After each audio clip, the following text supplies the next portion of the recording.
And now, get ready for another fascinating episode of The Big Planet. Coming up, we're going to discover what it takes to become the strongest person in Malaysia, visit some famous temples which have been restored and reopened to the tourists at Abu Simbel in Egypt,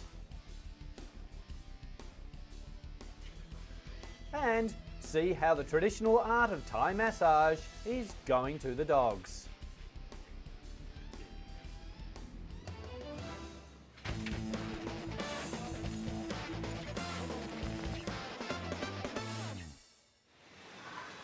While most people are trying to shelter from the cold northern winter in China, these ice sculptors wish it was even colder. It takes 3 workers to pull a 1 metre square block of ice up the platform, and even more effort to transform it into one of the magnificent sculptures you're about to see. These amazing artists come from the icy northeast of China, from a city called Harbin, which is the home of Chinese ice sculpture. They are visiting Beijing to take part in a huge ice carving exhibition, which fills a 6,000 square metre indoor space beside Beijing's Daitan Park.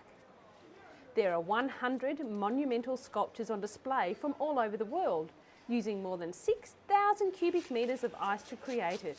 I'm getting cold just thinking about it. The huge chunks of ice required for the exhibition have been transported to Beijing from freezing Zhangbai, just 300 kilometres north of Beijing, where winter temperatures hover around minus 18 degrees Celsius. That's minus 0.4 degrees on the Fahrenheit scale. Because Beijing's winter temperatures are not low enough, the ice sculptures at the exhibition are kept frozen by dozens of refrigerating machines that keep the temperature in the hall down to minus 9 degrees Celsius. Even though it's so cold, people are flocking to see these beautiful works of art.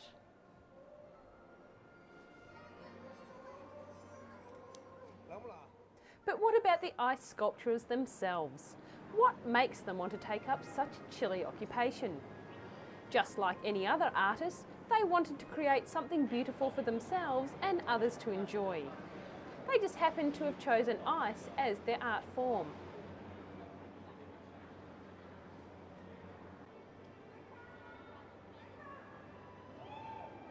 Ice sculptors have specialised skills. They use tools such as hardened steel chisels and saws. They also use power tools such as chainsaws, angle grinders and drills to perform their art. With such potentially dangerous items to work with, they must first know how to handle them properly and safely.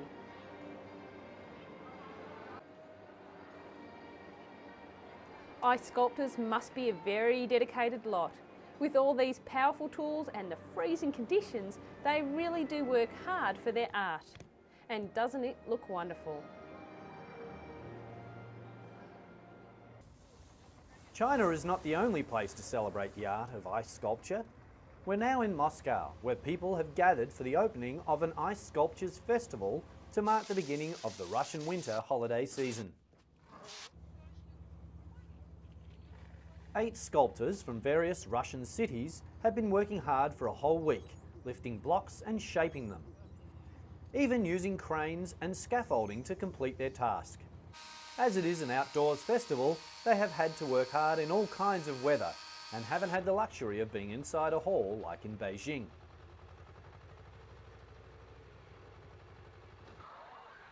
Their sculptures vary in size and shape and range from a small ice bear to a huge palace with columns and stairs cut out of ice. The children of Moscow love to play on the ice, and everyone is amazed at the talent of these hard-working people.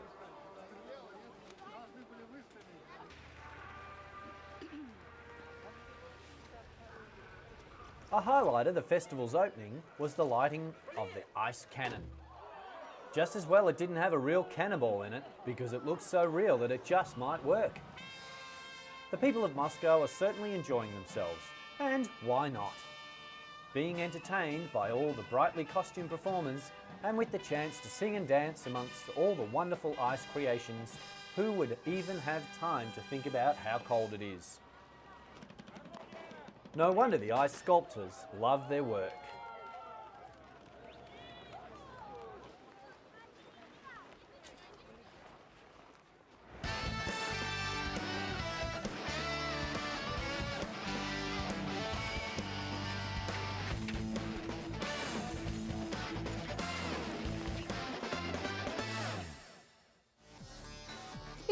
to leave Russia and travel south to the warmer weather of Malaysia. Malaysia is a country located in Southeast Asia on the South China Sea. Malaysia has 13 states and 2 federal territories. Kuala Lumpur is Malaysia's capital and largest city. The endangered orangutan can be found in some of Malaysia's forests, and the world's largest flower grows here.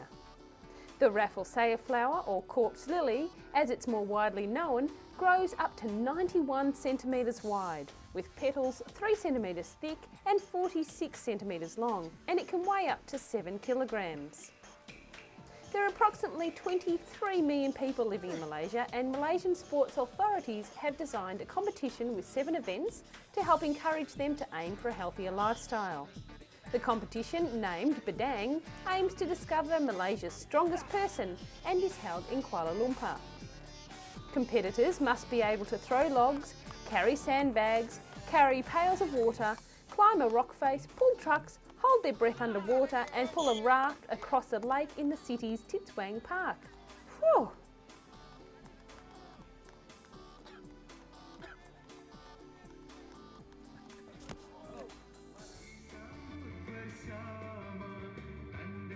The name Bedang was inspired by the story of a legendary Malay warrior called Bedang, who was said to have gained his strength from eating a spirit's vomit.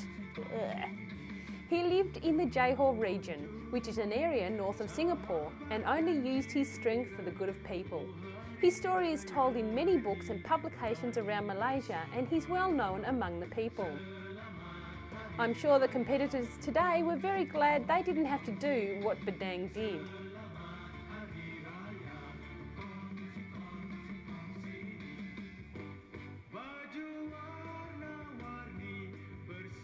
Malaysia's Sports Department Director General is all in favour of the Bedang competition. He says that it's like an Iron Man contest, or a test to find the strongest man and woman in the world. He hopes that Malaysians will be encouraged to take up sport and maintain their fitness level.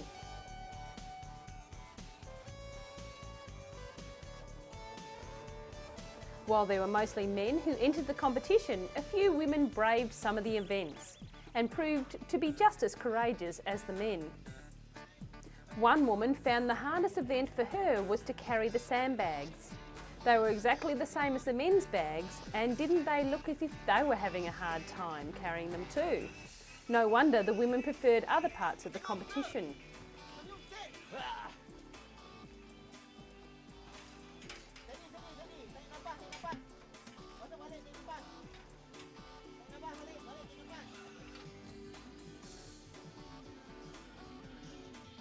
The women liked the rock climbing much better because it was much easier for them than any other event.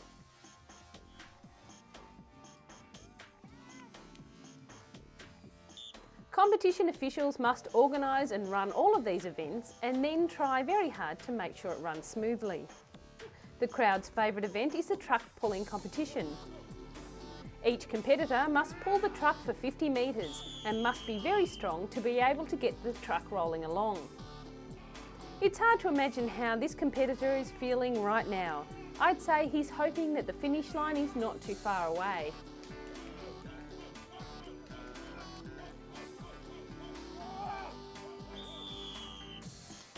Doesn't the crowd love to cheer on their iron men and women? We're staying in Kuala Lumpur now, and we're going to visit a very special group of women. They have formed a group dedicated to bringing the gamelan to the people of Malaysia. The gamelan has a long and rich history amongst the peoples of Malaysia and Indonesia. In ancient times, the gamelan was played only by men and only for nobility and the Royal Malay Court. From then until recently, the gamelan was rarely played outside palaces, and it was only in the 1960s that the informal ban on public gamelan performances was lifted in Malaysia. The gamelan itself is traditionally made up of up to 40 musicians who play a number of different kinds of gongs, xylophones and drums. Made of bronze, the gamelan instrument's history goes back as far as 2,000 to 3,000 years, and some of the instruments are believed to have supernatural power. The group generally performs for traditional occasions and ceremonies.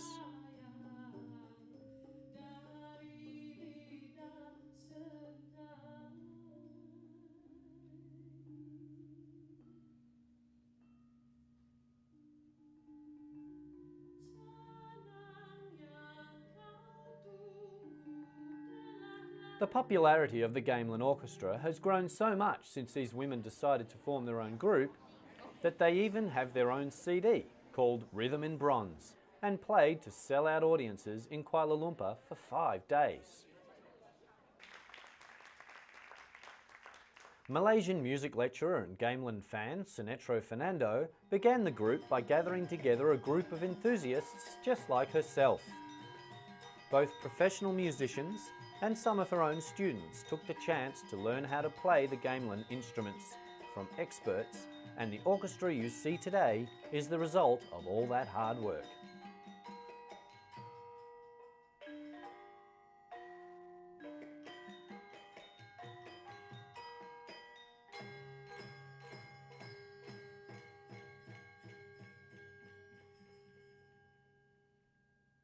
They are thrilled by the group's success and can't wait for their next concert to begin.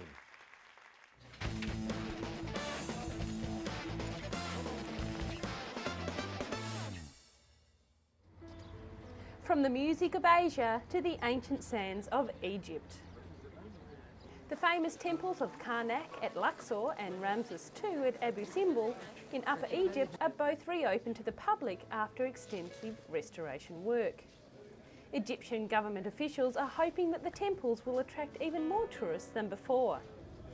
Egypt is a country located in the northeast of Africa and has a population of approximately 67 million people. The world's longest river, the Nile, flows through the country, and both Luxor and Abu Simbel are located on the banks of this river.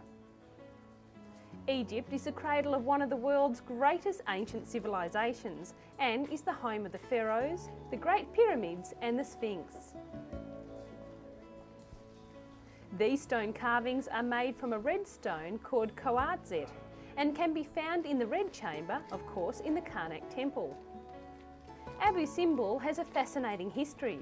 The site was not discovered by the West until Swiss explorer Johann Ludwig Burckhardt came across them in 1812. During the 1960s, Abu Simbel became famous when the Egyptians built the Aswan High Dam, and the water of Lake Nasser were going to submerge the whole area. In an amazing feat of engineering, the United Nations Educational, Scientific and Cultural Organisation, or UNESCO, led a project to save the temples by cutting them apart and putting them together again 60 metres above the level of the new lake, like one big jigsaw puzzle. UNESCO came to the rescue again for the latest work, and the temples of Karnak and Ramses II can now be seen in all their ancient glory.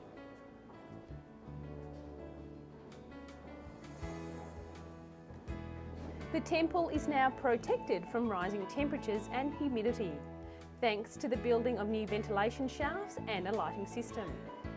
Unfortunately, before these were built, tourists would walk through, and just by being inside the temple would make it warmer and make the precious items inside, as well as the building itself, crumble with decay a lot more quickly than they normally would.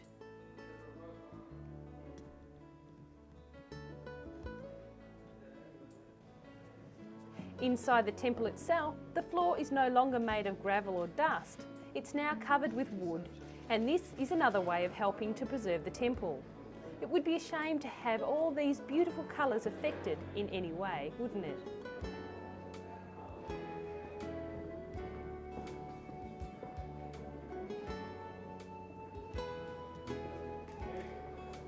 This ceiling has been carefully restored after it collapsed once again because of all the visiting tourists. Thankfully, this is not likely to happen again, and the temple will be around for a long time for us to see. The temple can now be seen at night, both inside and outside. It is truly a remarkable sight, and the Egyptian authorities have designed a sound and light show to tell the story of the history of the temples and the pharaohs who built them. Man will continue to come and dream at your feet. Then tell them, Lord of Upper and Lower Egypt, how nations united. Tourists can now visit during the day, watch and join in with the sound and light show at night, and then stay in one of the 3 hotels which the Egyptian people have built to make sure as many people as possible can see these wonderful temples. Could bear witness to the magnificence of human brotherhood. It really is a beautiful sight. I wonder what Ramses II would be thinking of his temples now.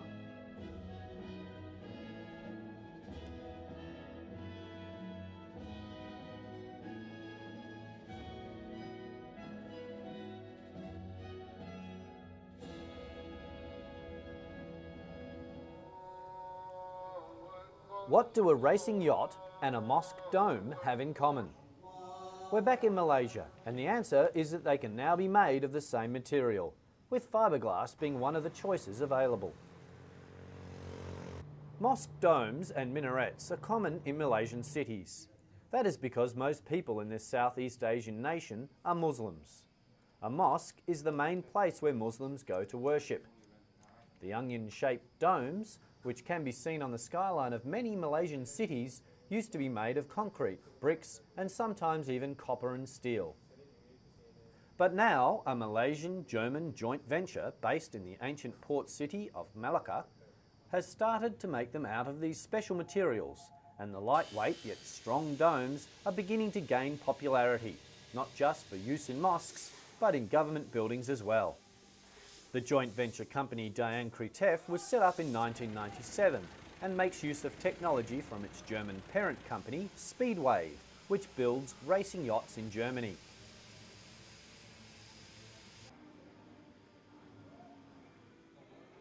The factory has several European engineers and Malaysian employees who make racing yachts for sailing buffs in Hong Kong and Australia.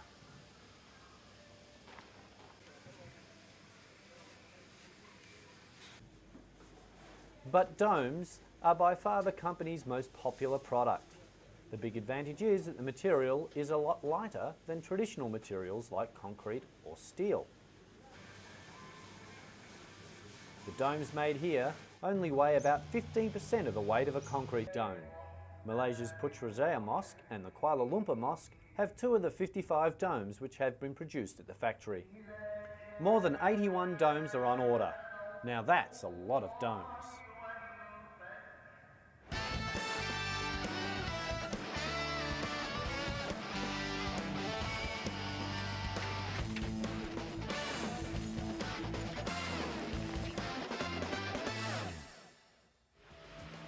Time for a short trip now. We're off to see some pampered pets in Thailand. The Doggy Bag shop is now offering a new service to its animal clients. The Doggy Saloon and Spa not only treats your cute canine to a good bath, but owner Dineshna thinks that he can help your dog be more relaxed by offering a special massage. Appointments can be made by phone, and dogs can choose between different products, from regular washing and grooming to massage and aromatherapy. The total price for this pet pampering depends on their size and the hair length of each individual dog. The basic package costs 500 baht, which is around $11 US for smaller dogs and 800 baht for larger breeds. After bathing with all natural herbal shampoos and conditioners, a good session with the hairdryer is a must. More stressed out dogs can then treat themselves to Dineshna's personal 45-minute massage session.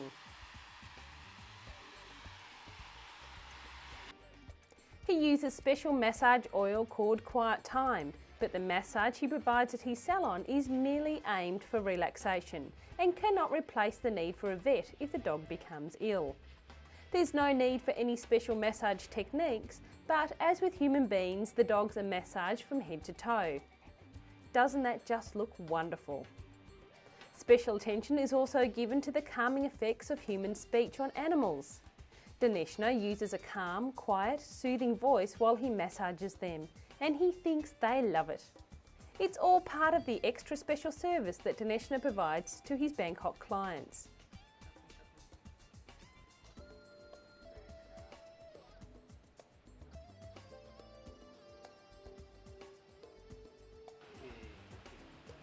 Even a dog's weary brow gets treatment from Dineshna. This pampered pooch may just be a dog, but he's definitely a very lucky dog, don't you think? The Doggy Bag shop also offers its clients and their owners a chance to shop for some special items. The shop is opened at the weekends and there's a large selection of luxury dog food for sale, as well as dog accessories and spa services. The only thing that Dineshna asks is that owners of very aggressive dogs would be advised not to bring them along. It really is a dog's life. We're in Germany, and 3 baby lions at a Berlin zoo are having their first chance since they were born to meet some of their adoring fans.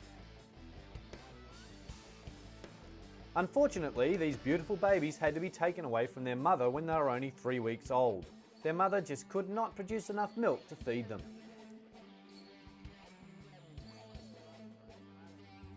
The 3 female lion babies are called Petra, Anne and Angelica. They are named after the zoo workers who take care of them.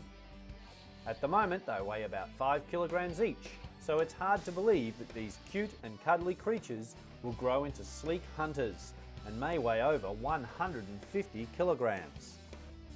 Did you know that when a male lion roars, he can be heard by humans up to 9 kilometers away? Lions live in family groups called prides and can live in the wild for 12 to 16 years. However, for Petra, Anne and Angelica, they can expect to live up to 30 years because they are so well looked after at the zoo. But for now, they are content to play and grow with their human friends until they are fit and healthy enough to return to where they belong. These lions certainly enjoy a good drink of milk, and they have been bottle fed since their mother could no longer feed them and now have almost reached a normal weight for their age. This can of kitten formula is specially made for these lion babies, so that way they can get the best nutrition possible. This little baby looks like she's ready for a nap.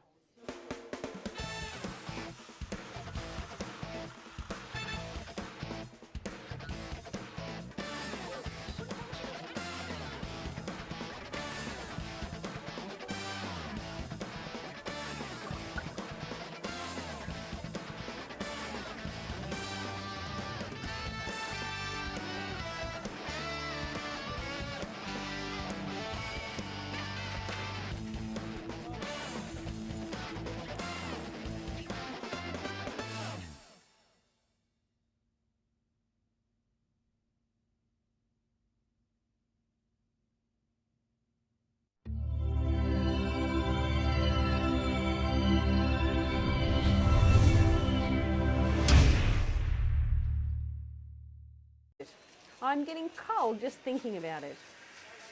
The huge chunks of ice required for the exhibition have been transported to Beijing from freezing Zhangbai, just 300 kilometres north of Beijing, where winter temperatures hover around minus 18 degrees Celsius. That's minus 0.4 degrees on the Fahrenheit scale. Because Beijing's winter temperatures are not low enough, the ice sculptures at the exhibition are kept frozen by dozens of refrigerating machines that keep the temperature in the hall down to minus 9 degrees Celsius. Even though it's so cold, people are flocking to see these beautiful works of art.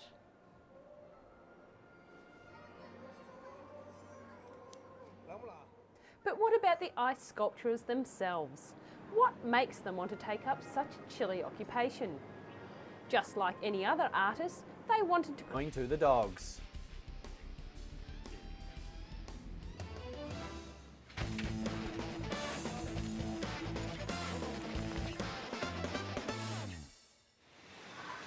While most people are trying to shelter from the cold northern winter in China, these ice sculptors wish it was even colder.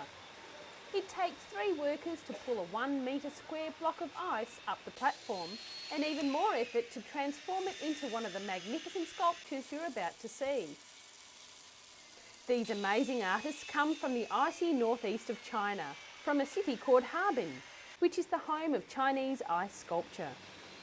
They are visiting Beijing to take part in a huge ice carving exhibition, which fills a 6,000 square metre indoor space beside Beijing's Daitan Park. There are 100 monumental sculptures on display from all over the world, using more than 6,000 cubic metres of ice to create it.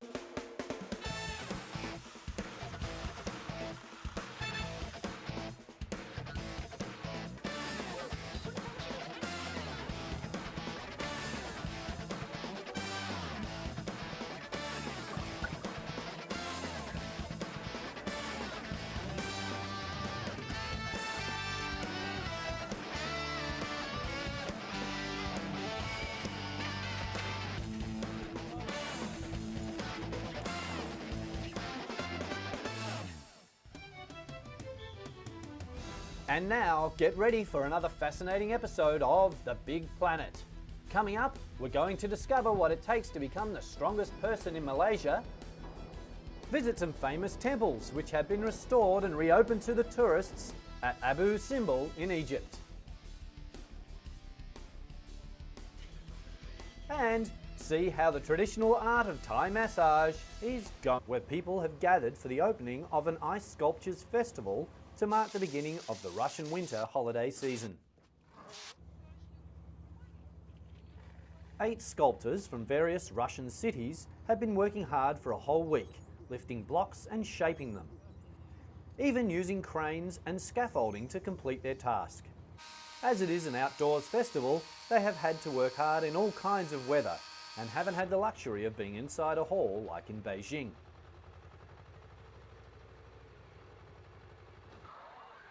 Their sculptures vary in size and shape and range from a small ice bear to a huge palace with columns and stairs cut out of ice. The children of Moscow love to play on the ice, and everyone is amazed at the talent of these hard-working people.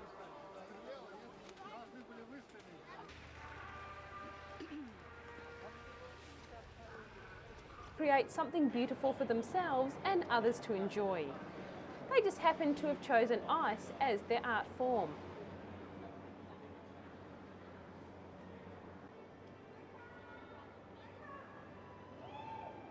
Ice sculptors have specialised skills.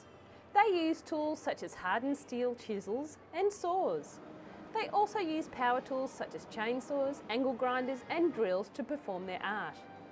With such potentially dangerous items to work with, they must first know how to handle them properly and safely.